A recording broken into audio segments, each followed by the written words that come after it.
Thanks, Les Concorda. I'm only here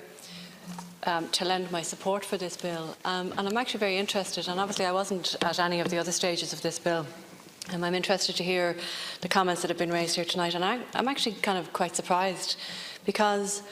week in and week out in this country, and to be intend no disrespect, Las Concorda, to any of our esteemed judges, but week in, week out, we hear cases being either raised in this House or outside of the House in the media to the shock, surprise and disgust at some of the sentences, and particularly the leniency of the sentences that are handed down in sexual violence cases that in the main are to women in this country, but obviously in an awful lot of cases as well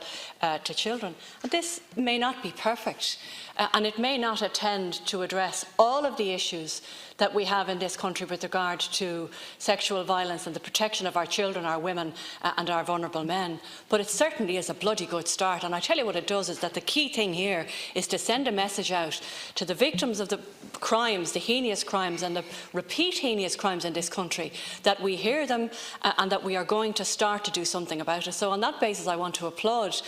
Minister Moran for having the gumption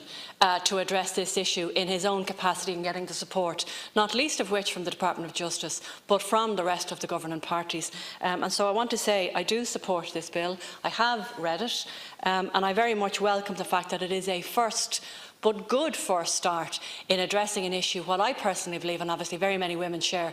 my views in the country, is that some of the cases that are handed down, or the sentences that are handed down in this country for some of the most heinous crimes against women and children in this country are far, far too lenient, and this in the first instance is going to address that. Thank you.